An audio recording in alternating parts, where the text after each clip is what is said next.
اعوذ باللہ من الشیطان الرجیم بسم اللہ الرحمن الرحیم لن ینال اللہ لحومها ولا دماؤها ولکن ینالہ التقوی منکم، ہرگز اللہ کو نہیں پہنچتا ان قربانی کے جانوروں کا گوشت اور نہ ہی ان کا خون، بلکہ اس کو صرف تمہارا تقوی پہنچتا ہے۔ معزز ناظرین، قربانی کے مسائل کے بارے میں گفتگو آپ کے سامنے رکھوں گا۔ دعا ہے کہ اللہ تعالیٰ صحیح اور حق بیان کرنے کی توفیق دیں، آمین۔ قرآن مجید کی سورۃ الحج میں قربانی کے 3 اہم مقاصد کی طرف اشارہ کیا گیا ہے۔ نمبر 1، قربانی کے جانور اللہ پرستی کی نشانی ہیں۔ نمبر 2، قربانی اللہ کی نعمت کا عملی شکر ہے۔ نمبر 3، اللہ کی عطا کردہ نعمت پر اس کی کبریائی بیان کرنا۔ تو یہ تینوں مقاصد سورۃ الحج کی آیات 36 اور 37 میں ہیں۔ قربانی انسانی تاریخ میں سب سے پہلی قربانی حضرت آدم علیہ السلام کے 2 بیٹوں حابیل اور قابیل کی قربانی ہے۔ حابیل کی طرف سے قبول ہوئی اور قابیل کی طرف سے قبول نہیں ہوئی۔ اس واقعے کا تذکرہ قرآن مجید کی سورۃ المائدہ میں ہے۔ قربانی تمام شریعتوں میں سورۃ الحج میں ارشاد باری تعالی ہے، اور ہم نے ہر امت کے لیے قربانی کا ایک قاعدہ مقرر کر دیا ہے تاکہ وہ ان چوپاؤں پر اللہ کا نام لیں جو اللہ نے ان کو عطا فرمائے ہیں، یعنی قربانی ہر شریعت کے نظام عبادت میں رہی ہے۔ قربانی ایک عظیم یادگار۔ اس وقت دنیا میں مسلمان جو قربانی کرتے ہیں وہ دراصل اسماعیل علیہ السلام کا فدیہ اور ابراہیم علیہ السلام کی سنت ہے۔ اس عظیم واقعے کا ذکر قرآن مجید کی سورہ صافات میں کیا گیا ہے۔ قربانی کا حکم ساری امت کے لیے۔ قربانی حج کے اعمال میں سے ایک اہم عمل ہے، لیکن اللہ تعالیٰ نے اس عظیم شرف سے ان لوگوں کو بھی محروم نہیں رکھا جو حج میں شریک نہیں ہیں۔ تو قربانی کا حکم عام اور ہر ذی حیثیت مسلمان کے لیے ہے۔ ترمذی کی روایت میں ہے کہ نبی صلی اللہ علیہ وسلم 10 سال تک مدینہ منورہ میں ہر سال قربانی کرتے رہے۔ قربانی کی روح۔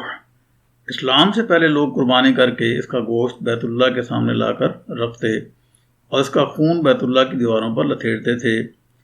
قرآن نے بتایا کہ اللہ کو تمہارے اس گوشت اور خون کی ضرورت نہیں، بلکہ تمہارا تقوی مطلوب ہے۔ قرآن مجید کی سورۃ الحج میں ارشاد ہے، اللہ تعالیٰ کو ان جانوروں کا گوشت اور خون ہرگز نہیں پہنچتا، بلکہ اس کو تمہاری جانب سے تمہارا تقوی پہنچتا ہے۔ قربانی کی فضیلت و تاکید۔ ترمذی کی روایت کے مطابق نبی صلی اللہ علیہ وسلم نے فضیلت اور بے بہا اجر کا ذکر کرتے ہوئے فرمایا، اللہ کے نزدیک نحر کے دن یعنی 10ویں ذی الحجہ کو قربانی کا خون بہانے سے زیادہ پسندیدہ کوئی عمل نہیں ہے۔ قیامت کے روز قربانی کا جانور اپنے سینگوں، بالوں اور کھروں سمیت حاضر ہوگا، اور قربانی کا خون زمین پر گرنے نہیں پاتا کہ اللہ کے ہاں مقبول ہو جاتا ہے۔ لہذا قربانی دل کی خوشی اور پوری آمادگی سے کیا کرو۔ صحابہ رضوان اللہ اجمعین نے نبی صلی اللہ علیہ وسلم سے پوچھا، یا رسول اللہ صلی اللہ علیہ وسلم، یہ قربانی کیا چیز ہے؟ ارشاد فرمایا، یہ تمہارے باپ ابراہیم علیہ السلام کی سنت ہے۔ صحابہ رضوان اللہ اجمعین نے عرض کیا، یا رسول اللہ صلی اللہ علیہ وسلم، اس میں ہمارے لیے کیا اجر و ثواب ہے؟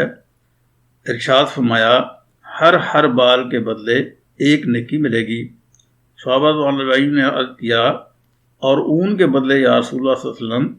فرمایا، ہاں، اون کے ہر روئی کے بدلے میں بھی 1 نیکی ملے گی۔ قربانی کے احکام۔ قربانی کرنا واجب ہے۔ حضرت ابو ہریرہ رضی اللہ تعالیٰ عنہ سے روایت ہے کہ نبی صلی اللہ علیہ وسلم نے فرمایا، جو شخص وسعت رکھتے ہوئے قربانی نہ کرے وہ ہماری عیدگاہ کے قریب نہ آئے۔ قربانی واجب ہونے کے لیے 2 شرائط ہیں۔ نمبر 1، خوشحال ہونا، یعنی بنیادی ضرورتوں سے زائد مال ہو۔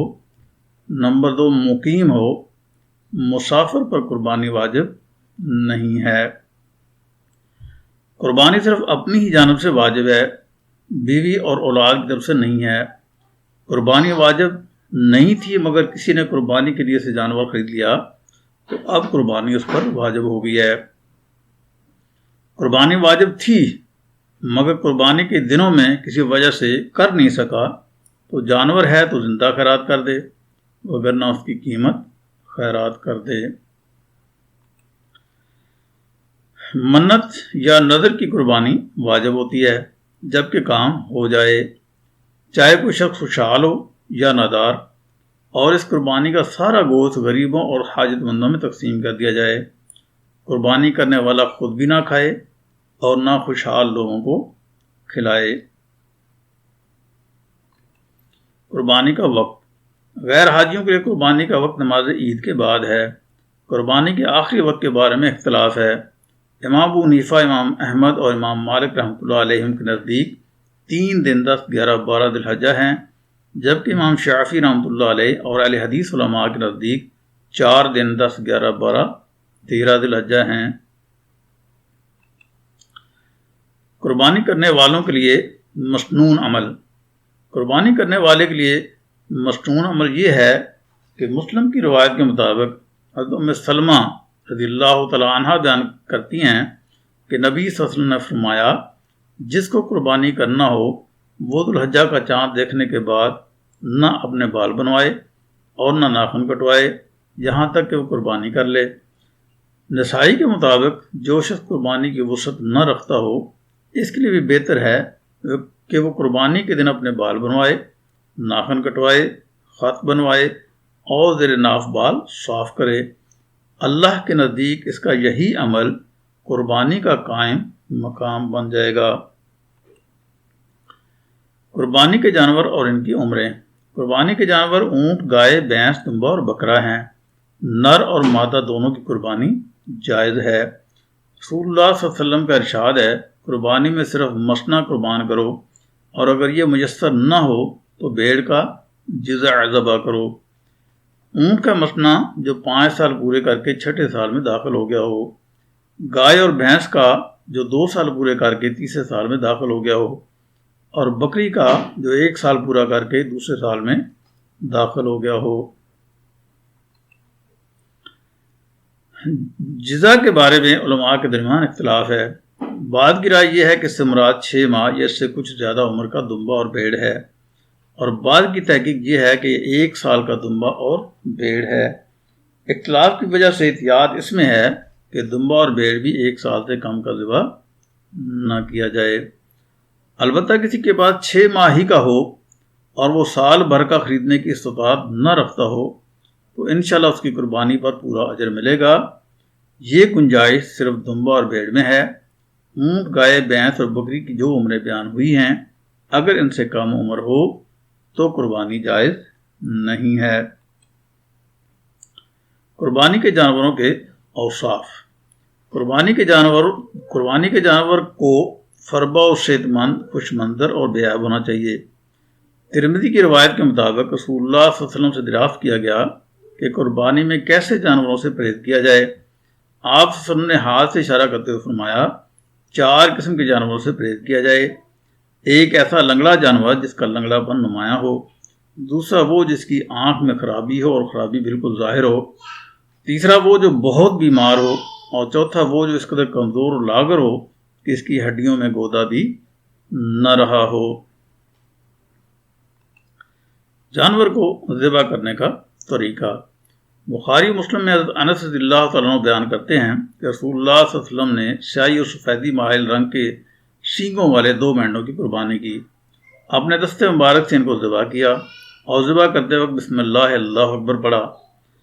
حضرت جابر رضی اللہ تعالیٰ عنہ بیان کرتے ہیں کہ رسول اللہ صلی اللہ علیہ وسلم نے جانوروں کو ذبح کیا تو ان کا رخ صحیح یعنی قبلہ کی طرف کر لیا اور یہ دعا پڑھی، انی وجہت وجہی الذی فطر السماوات والارض علی ملۃ ابراہیم حنیفا وما انا من المشرکین ان صلاتي ونسکی ومحیای ومماتی للہ رب العالمین لا شریک لہ بذلک امرت وانا من المسلمین اللہم منک ولک ام محمد و امتی، اور پھر بسم اللہ اللہ اکبر کہہ کر ذبح کر دیا۔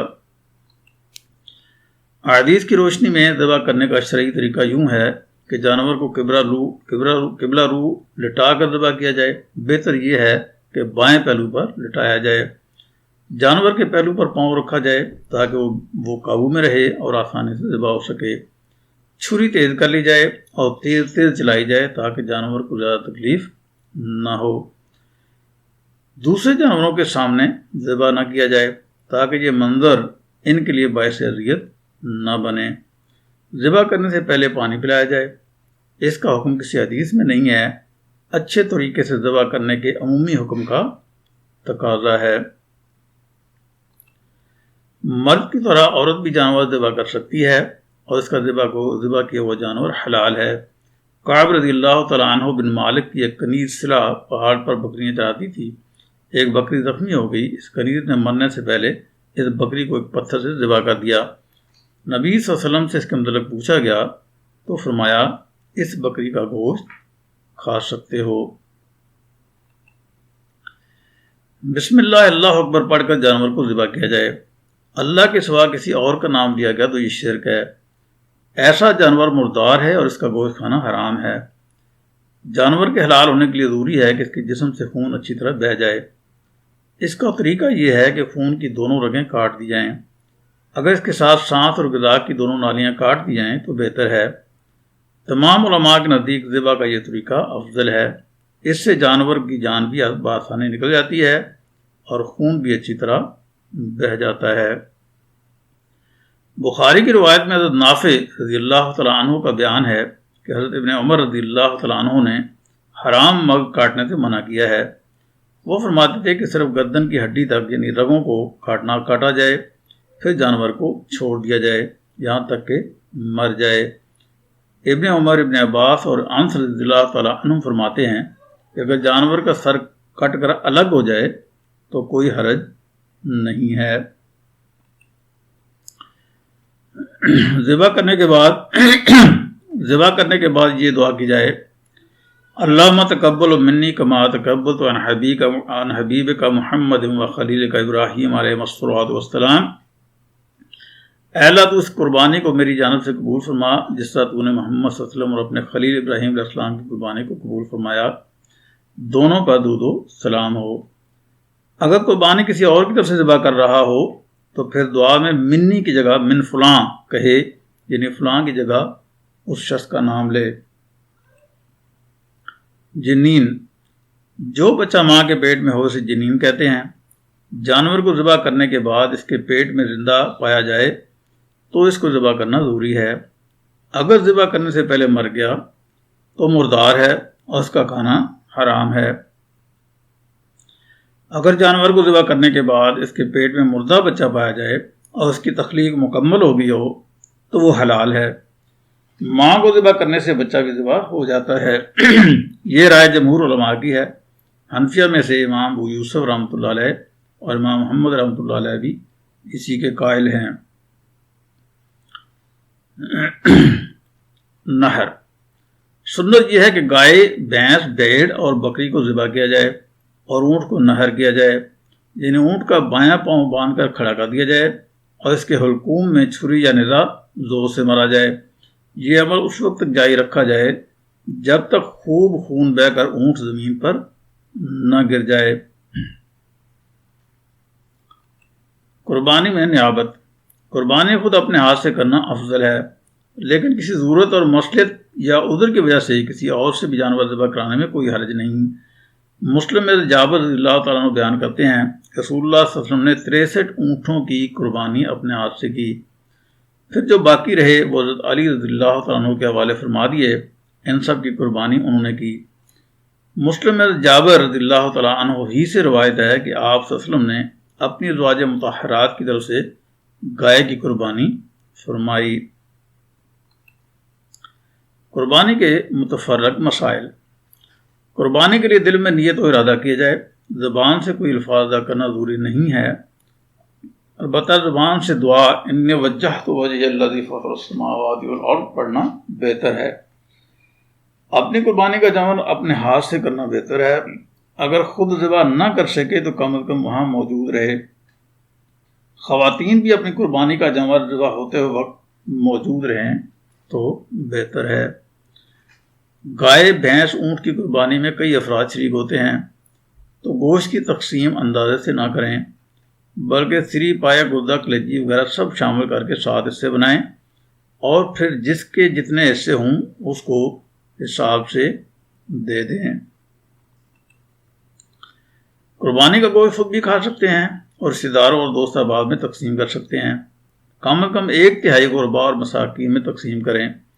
البتہ 1/3 سے کم بھی فقراء اور غرباء میں بانٹا جائے تو گناہ نہیں ہے۔ قربانی کا گوشت غیر مسلموں کو بھی دینا جائز ہے، البتہ اجرت میں دینا یعنی بیچنا صحیح نہیں ہے۔ قربانی کی کھال یا اس سے حاصل ہونے والی رقم زکوٰۃ کے مستحقین کو دینی چاہیے۔ قربانی کی کھال اپنے کسی استعمال میں بھی لائی جا سکتی ہے۔ قصاب کو مزدوری میں گوشت، کھال یا رسی وغیرہ نہ دی جائے۔ مالدار شخص قربانی کا بے حد و حساب اجر پانے کے لیے اپنے بزرگوں یعنی وفات شدہ ماں باپ، دادا دادی اور دوسرے رشتہ داروں کی طرف سے بھی قربانی کرے تو بہتر ہے، اور اپنے محسن اعظم صلی اللہ علیہ وسلم کے جن کی بدولت ہدایت و ایمان کی دولت نصیب ہوئی، ان کی طرف سے قربانی تو مومن کی بہت بڑی سعادت ہے۔ اسی طرح ازواج مطہرات یعنی اپنی روحانی ماؤں کی طرف سے قربانی کرنا بھی انتہائی خوش نصیبی ہے۔ قربانی کا گوشت ذخیرہ کرنا۔ بخاری مسلم میں حضرت سلمہ بن اکوع بیان کرتے ہیں کہ رسول اللہ صلی اللہ علیہ وسلم ایک سال عید الاضحیٰ کے موقع پر آپ نے ہدایت فرمائی کہ تم میں سے جو کوئی قربانی کرے تو 3 دن تک اس کا گوشت کھائے۔ 3 دن گزرنے کے بعد اس کے گھر میں اس گوشت سے کچھ بھی باقی نہیں رہنا چاہیے۔ پھر جب اگلا سال آیا تو لوگوں نے دریافت کیا کہ کیا ہم اس سال بھی اسی طرح کریں جس طرح گزشتہ سال کیا تھا؟ فرمایا اب اس کی ضرورت نہیں ہے، قربانی کا گوشت خود کھاؤ، دوسروں کو کھلاؤ اور ذخیرہ بھی کرو۔ گزشتہ سال ذخیرہ نہ کرنے کی ہدایت اس لیے دی تھی کہ لوگ تنگ دست اور ضرورت مند تھے۔ میں نے چاہا کہ تم قربانی کا گوشت دے کر ان کی مدد کرو۔ تو ناظرین، اس لیکچر میں قربانی کے مسائل کے بارے میں تفصیلی گفتگو میں نے آپ کے سامنے رکھی ہے۔ دعا ہے کہ اللہ تعالیٰ نیک اعمال کی توفیق دیں، آمین۔ آئندہ لیکچر میں انشاءاللہ عمرہ کے اعمال کے بارے میں بات کروں گا۔ وآخر دعوانا الحمدللہ رب العالمین۔